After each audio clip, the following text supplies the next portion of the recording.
Hello everyone. ఇవాళ మనతో పాటు ఉన్నారు creative director and political analyst Geeta Krishna garu. వారితో మాట్లాడదాం.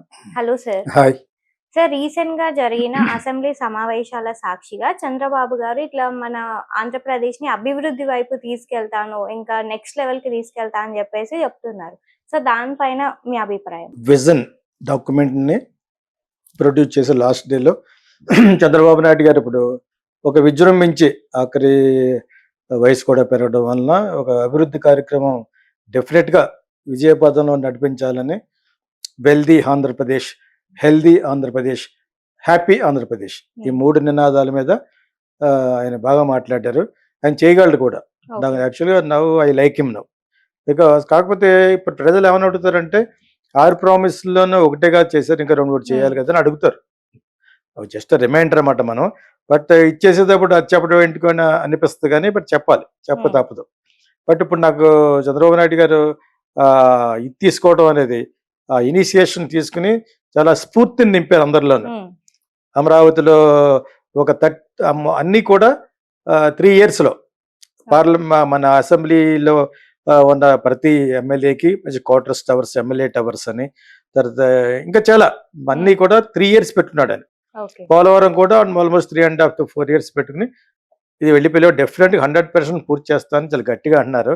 అసెంబ్లీలో ఉన్నారు కాబట్టి డెఫినెట్గా ఆయనకి ఆ ఫండ్స్ కూడా రావటం ఇవన్నీ కూడా ఆయన చూసుకుని డెఫినెట్గా మళ్ళీ ఐదోసారి మళ్ళీ నెక్స్ట్ కూడా నేనే సీఎం అవుతాను అని చాలా పాజిటివ్గా మాట్లాడారు. యాక్చువల్గా ఆ వయసులో అలాగే మాట్లాడాలి. ఆయన హెల్దీ పర్సన్ కూడా. ఎందుకంటే మన ఓన్లీ ఏజ్ ఒకటి లెక్క చేయకపోతే ఆయన ప్రొద్దుటే 2 గంటలు లెగిసి అది ఆల్రెడీ 2-3 సార్లు చెప్పాను నేను యాక్చువల్గా. సో నవ్వు అందరూ అన్ని స్టేట్ల సీఎంలు కూడా స్ఫూర్తిగా తీసుకోవాల్సినట్టుగా మాట్లాడాడు రాష్ట్ర రోజున. చాలా ఇన్స్పైరింగ్ అండ్ మోటివేటింగ్ గా మాట్లాడాడు అనమాట. ఇప్పుడు ఆ హెల్దీ అనేది ఎలాగొస్తే ఇప్పుడు అంతకుముందు డాక్టర్ వైఎస్ రాజశేఖర్ గారు చెప్పిన ఆరోగ్యశ్రీని ఇంకా కొంచెం డెవలప్ చేయాలి. అది బాగా అందరికీ డబ్బులు అందించాలి, అది మెయిన్. ఆయన 2వసారి గెలవడానికి వైఎస్ రాజశేఖర రెడ్డి దురదృష్టవశాత్తు పోయాడు, కానీ కారణం మెయిన్ ఆరోగ్యశ్రీయే. హెల్త్ గా ఎవడు హాస్పిటల్కి వెళ్ళకుండా ఉంటాడు? హాస్పిటల్కి వెళ్తే ప్రతి ఒక్కటి అబౌవ్ మిడిల్ క్లాస్ పెద్దవాళ్ళు అందరికీ కూడా చాలా బాగా ఫలించింది. కాబట్టి హెల్దీ ఆంధ్రప్రదేశ్ కింద ఆయన ఏమేమి చేస్తారని చూడాలి, కొత్త పథకాలు తీసుకురావాలి యాక్చువల్గా. అదొకటి. వెల్దీ ఆంధ్రప్రదేశ్ అంటే నేను సంపద సృష్టించి ఖర్చు పెడతాను అన్నాడు కదా. గవర్నమెంట్ ఒకటే కాదు, జనాల్లో కూడా సంపద సృష్టించుకోవడానికి సరిపడా మంచి మంచి పథకాలు పెట్టాలి. వ్యాపారం చేసుకోవాలి స్త్రీలకని, అండ్ ఆల్సో యూత్ కానీ, ఎడ్యుకేషన్ మళ్ళీ ఇంకోటి అన్నాడు అనమాట, 100% ఎడ్యుకేషన్ ఉండేటట్టు చూస్తున్నాడు. చాలా చాలా మంచి మాట ఇది. 100%. అతను జగన్ వచ్చి ఇంగ్లీష్ మీడియం కొన్ని చోట్ల చూపించి చేపించాడు. అదే మంచి మంచి ప్రక్రియ. ఈయన కూడా ఇంగ్లీష్ మర్చిపోకుండా, ఇంగ్లీష్ అనేది ప్రపంచ దేశాలు వేరే దేశాల్లోకి వెళ్ళి కూడా పనిచేయడానికి పనిచేస్తుంది. మోడీ గారు అన్నట్టు హిందీ ఉండకూడదు, మన తెలుగు ఒకదాన్ని బట్టి వేలాడకూడదు.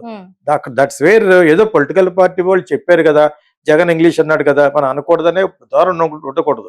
ఇంగ్లీష్ మీడియం అనేది మస్ట్ ఇంటర్నేషనల్ లింక్ లాంగ్వేజ్.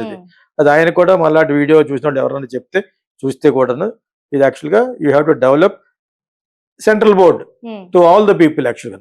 అప్పుడే నీకు ఇంగ్లీష్ బాగా వస్తుంది. సెంట్రల్ బోర్డు కాబట్టి ముందు నుంచి ఫౌండేషన్ వేయాలి. రేపు వద్ద స్టేట్ బోర్డు కాకుండా సెంట్రల్ బోర్డు చేరుతున్నాడు కాబట్టి తమాషా కాదు అది. You have to study well. State board ఏముంది, మామూలుగా ఉంటుంది, బాధికులతో పాస్ అయిపోవచ్చు. And also you must reconstruct the position of Narayana, me friend అయితే ఉండొచ్చు, and also Chaitanya schools. Definite గా అది రీకన్స్ట్రక్ట్ చేయకపోతే మీరు అనుకున్న కళ్ళన్నీ పోతాయి. అక్కడ వచ్చి సరిగ్గా ఫుడ్డే బెటర్, హాస్టల్లో కొట్టుకోవడాలు ఇవన్నీ. వాళ్ళు చాలా సబ్స్టాండర్డ్ ఎడ్యుకేషన్ ఇస్తున్నారు నారాయణ అన్న, ఆయనను చైతన్య కూడా. అదో బిజినెస్ కి చేస్తారు, ఓకే. బిజినెస్ చేసినా కూడా education quality must be improved. Quality of the education improve అయితేనే వాళ్ళకి రేపొద్దున మీరుంటారు, నేనున్నాను. భావి భారత పౌరులు పెరిగి వాళ్ళు ఉద్యోగాలు చేసే టైంలో డెఫినెట్ గా I may not be there and you also not be there. అంతేనా? సో అది అందరూ మాట్లాడుకోవాలంటే ఎడ్యుకేషన్ కేరళ లెవెల్లో 100% ఎడ్యుకేషన్ రావాలంటే you have to change the system of the education. You have to improvise the system, the syllabus of the education, curriculum ఇవన్నీ మారాలంటే వాళ్ళ student డబ్బులు దొబ్బేయడం తప్పితే నారాయణ చైతన్య అవి తప్ప గతి లేదు. అందులో చదువుకున్న ఇంజనీరింగ్లకి ఎంతమంది నా డ్రైవర్కి వచ్చి శాలరీ కూడా రాదు. 23,000-24,000 రూపీస్ ఇక్కడ డ్రైవర్కి. అడగండి ఎంతమంది బీఈ స్టూడెంట్లకి ఆ శాలరీ వస్తుందని గుండెపై చేసుకుని. నేను ఒకసారి వర్క్ షాప్ పెడతా, ఫిల్మ్ వర్క్ షాప్ పెట్టడానికి తిరుపతి మహిళా యూనివర్సిటీ ఒకటి ఉంది అక్కడ, చాలా బాగుంటుంది. ఆ క్యాంపస్ లో వైస్ ఛాన్సలర్ వీళ్ళందరూ సబ్ రిజిస్టర్ గారు ఉండగానే ఎంతమంది కూర్చున్నారు, మీరు అంతా బిఈ చేస్తున్నారు, ఎంతమందికి ఉద్యోగాలు వస్తాయి, ఎంతమందికి ఎంత సంపాదిస్తారని అడిగారు. అయ్యో అలా అనకండి అన్నప్పుడు అది రియాలిటీ. అది మీరు ఇచ్చే క్వాలిటీ ఆఫ్ ఎడ్యుకేషన్కి ఎవడు ఈ ఇంజనీరింగ్ కన్సిడర్ చేయరు. ఇంజనీరింగ్ కన్సిడర్ చేసి IIM, IIT, they are the వాళ్ళ క్యాంపస్ బుకింగ్ చేస్తారు. మాక్సిమం హైదరాబాద్ బిజినెస్ స్కూల్ ఉంది కదా, అది అదర్ దాన్ ఇంజనీరింగ్, అక్కడ చదువుకున్న వాళ్ళకి కొంత ఇది ఉంటుంది తప్పితే వీళ్ళంతా ఏంటి కొన్ని వందలు ఉన్నాయి ఇప్పుడు. దట్ ఈస్ నాట్ 100% ఎడ్యుకేషన్ ఇచ్చే సంస్థలు కాదు. జనరల్ సిలబస్ ఒకటి చేయాలి, ఇంగ్లీష్ డెఫినెట్గా ఉండాలి, అండ్ ఆల్సో జాబ్ ఓరియంటెడ్ కావాలి. ఎందుకు హిస్టరీని ఇవన్నీ అది ఏదో ఒక 2 నెలలు చెప్తూ వచ్చేస్తుంది. డిగ్రీల్లో ఇప్పుడున్న డిగ్రీ ఆయనకి నిజంగా దమ్ముంటే ఈ డిగ్రీల్లో ఉండే ఇవన్నీ మార్చాలి, జాబ్ ఓరియంటెడ్ కోర్సులు పెట్టాలి. ఇది ఓన్లీ సజెషన్. ఆయన సీనియారిటీకి మనం సజెషన్ ఇవ్వాలి కదా, ఎడ్యుకేటెడ్ పర్సన్ గా. జాబ్ ఓరియంటెడ్ చేస్తాడు, బయట రాకుండా జాబ్ వస్తుంది. ఏం చదువుకున్నావా? బిఏ. ఏం చేస్తాడు? బిఏ చదివి బీకామ్ చదివి ఏం చేస్తాడు? అకౌంట్ కూడా రాదు వాడికి. సో ఇది వేస్ట్ ఆఫ్ డిగ్రీస్. అదే డిగ్రీలో you cultivate, you impose job oriented courses. అందులో అడ్వర్టైజింగ్ పెట్టచ్చు, ఫిల్మ్ కూడా పెట్టచ్చు. కెరీర్ ఎక్కడ బాగుంటే అక్కడ వెళ్ళాలి, కానీ అక్కడ అది ఏమి లేకుండా ఊర్లో డిగ్రీ అనేది అసలు స్కాప్ చేయాలి. అసలు చంద్రబాబు నాయుడు గారు ఒక సెకండ్ థాట్ ఇచ్చి జగన్ కంటే బాగా చేయాలి. అక్కడ జగన్ ఎడ్యుకేషన్ వరకు బాగా చేశాడు, హెల్త్ వరకు బాగా చేశాడు, ముసలి వాళ్ళకి డబ్బులు వేయటం వరకు చాలా బాగా చేశాడు.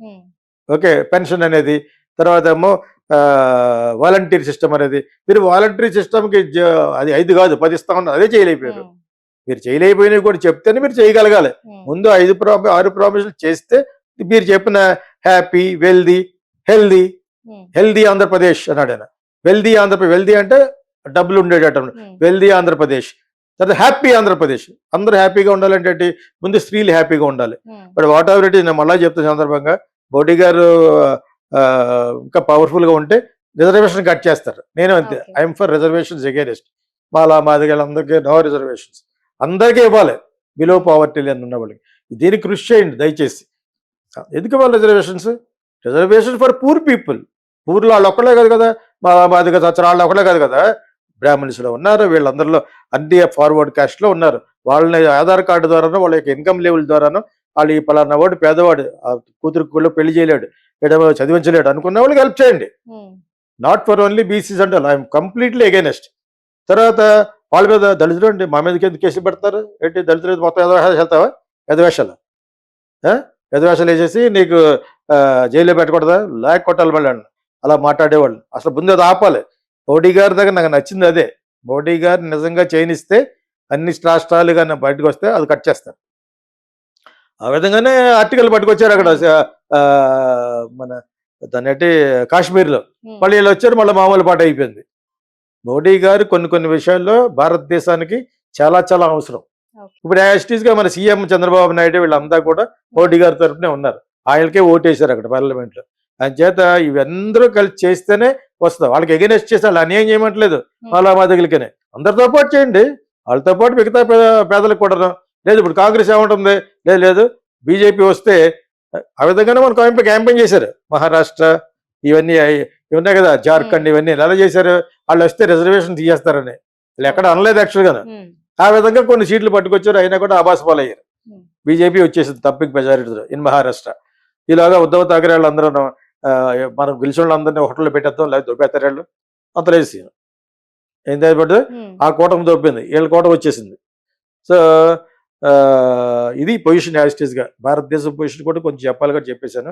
But I like Chandrababu Naidu గారు నౌ. ఆయన తీసుకున్న ఇనిషియేషన్ హృదయపూర్వకంగా ముందుకు వెళ్ళగలిగితే ఆంధ్రప్రదేశ్ బాగుంటుంది.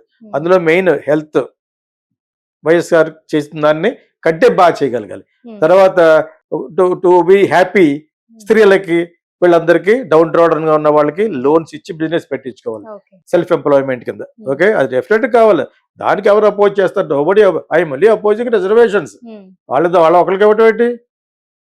చదవకోళ్ళు మాడుతూ ఉంటారు, ఎందుకు ఇవ్వాలన్నాను. అంబేద్కర్ గురించి, అంబేద్కర్ మీ ఒక్కడి గురించి చెప్పాడా? పేదలకు ఇమ్మన్నాడు, మీ ఒక్కళ్ళకి డౌన్ ట్రాడన్కి ఇమ్మని చెప్పాడు. ఆయనకి కోట్లు పెట్టి విగ్రహాలు కట్టేసి నాన్ సెన్స్ అది. సో సో ఇప్పటికైనా రిలైజ్ అవ్వాలి ఈ విషయం. చంద్రబాబు నాయుడు తెలియదనా? తెలుసు. ఓట్ల కోసం ఇక అలా చేస్తూ ఉంటారు, అందరికీ తెలుసు. Still they act for voting, vote bank రాజకీయాలు చేస్తారు. ఐ హోప్ ఇప్పుడు పట్టుకు ఆయన కరెక్ట్ లైన్లో పడ్డాడు. ఆల్రెడీ 2-3 సార్లు చేసాడు కదా. ఇప్పుడు చాలా కమిటెడ్గా హెల్దీ వెల్దీ హ్యాపీ ఆంధ్రప్రదేశ్ చేస్తారన్నాడు.